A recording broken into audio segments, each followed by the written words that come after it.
smo v svetem letu, papež Frančišek nas vabi, da bi ob letu Božjega usmiljenja razmišljali tudi o delih duhovnega in telesnega usmiljenja.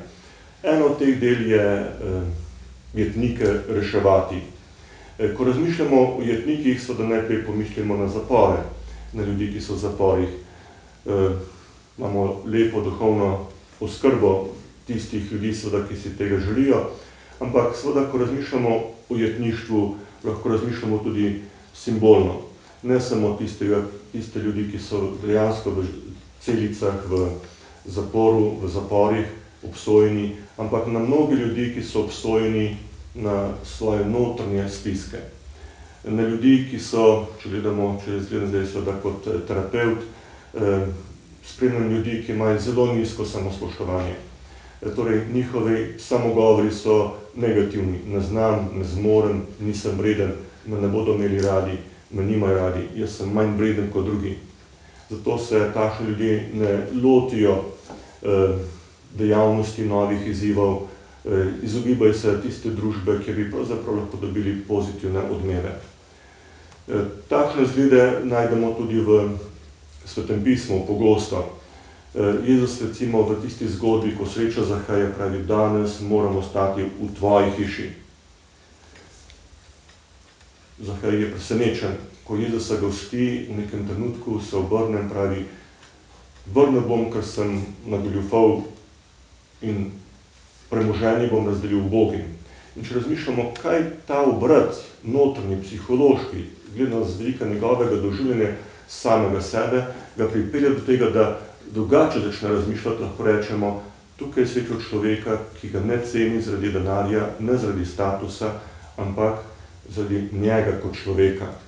In Zahej začenja doživljati svojo lastno vrednost, da je lahko velikodušen, da ne potrebuje teh mask, ki lahko rečemo, kot je denar, kot je družbeni status, kot je nek družbeni ugled, ki se mora z močjo uveljavljati nad drugimi. Podobno žena, ki pride v farizejevo hišo, kamor povabi farizej Simon Jezusa, in tam pride pri stranskih vratih, Jezusu tam joka, mu s svojimi solzami moči noge, ga briše z lasmi, ga poljublja. To je trenutek, ko je ganljiv, ampak farizej pravi, če bi ta človek vedel, kdo je ta ženska, da je nečista, potem bi jo takoj spodil, ne bi pustil, da se ga dotika. Jezus vidi te Simonove misli in pravi: nekaj ti imam povedati, ker je ta žena mnogo ljubila, zato so ji grehi odpuščeni. Če se uživimo v to ženo, lahko vidimo spremembo v njenem doživljanju. Ne more doživljati sebe kot pozitivno, če pa je ves čas uporabljena samo za neke spolne potrebe raznih moških. Tukaj pa zdaj moški, ki jo ne poželi, ki jo ne jemlje kot objekt za svojo zadovoljitev, ampak nekdo, ki jo popolnoma spoštuje. Tukaj lahko dodamo še majhno zgodbo papeža Frančiška, ki je v tej knjigi omenja in mi je zelo ganila. Bila je žena, ki je izgubila moža, imela otroke, ni imela službe. Zato, da je otroke preživela, je morala v prostitucijo. Ves čas hodi na Karitas po pomoč.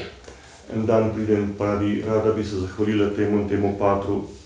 In pride in pravi: ste dobila paket? Prav, sem, ampak nisem prišla zaradi paketa. Prišla sem zato, da rečem hvala, ker ste me ves ta čas imenoval in ves čas klical gospa. Spoštoval ste me. Ta zgodba me gane.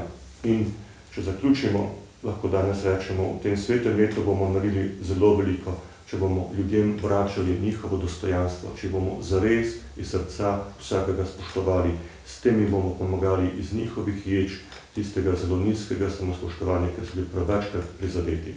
Torej, bodimo ljubeči in spoštljivi do vsakega človeka.